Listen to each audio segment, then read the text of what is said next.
Le CHU Dijon-Bourgogne s'est lancé depuis de nombreuses années dans une démarche de développement durable qui concerne l'énergie, les déchets, mais également bien sûr la construction, les transports également. Aujourd'hui, nous sommes en train de développer les Redans Nord avec donc des activités hospitalières qui vont être mises en place très prochainement.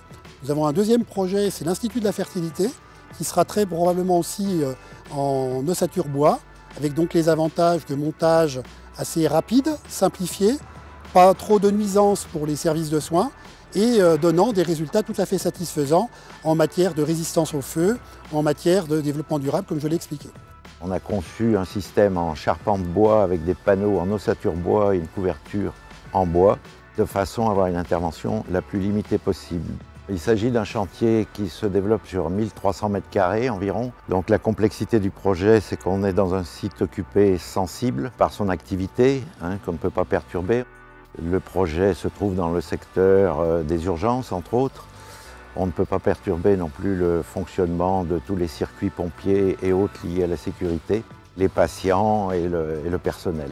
Donc on a choisi de faire un chantier très préfabriqué, c'est-à-dire avec une intervention minimum sur le site pour faire ces 3 surélévations.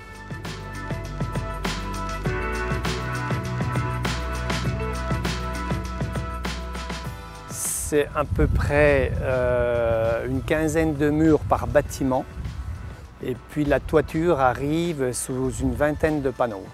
Provenance à 70% de bois de pays, murs à ossature en bois, donc préfabriqués en atelier à Mouchard, bardés ici sur place avant l'élévation, panneaux plein bois pour la toiture avec une isolation sur la face extérieure.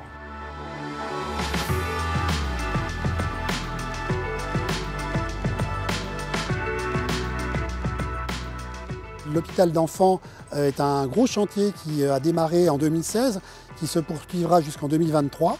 Et donc en ce moment, nous sommes en train de refaire entièrement le 4e étage de l'hôpital d'enfants pour faire une nouvelle unité médico-chirurgicale pour les enfants, les accueillir dans de meilleures conditions, accueillir également les parents dans les chambres, de façon là aussi à améliorer les conditions de prise en charge de nos patients.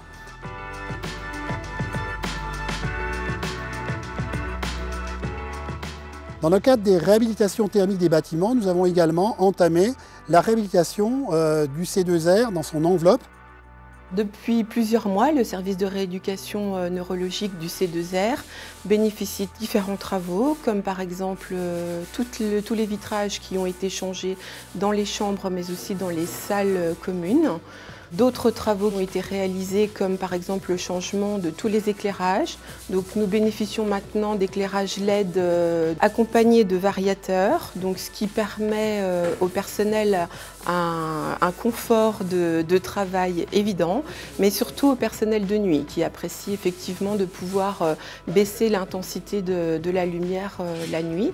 On a pu également bénéficier de rénovation, donc comme vous le voyez, le service a été repeint, beaucoup de travaux ont été faits dans les salles de bain qui ont été complètement rénovées, la salle de soins qui a été repeinte, la salle commune qui est également en train d'être repeinte, donc un plus grand confort pour les soignants. Enfin, pour en terminer avec le développement durable, bien évidemment, ce sera le fil rouge des prochaines années pour l'ensemble des constructions du CHU. Et puis, un petit dernier point sur le développement durable, nous avons également développé des parkings vélos sécurisés que nous allons continuer à développer à l'avenir pour aussi travailler sur la mobilité durable.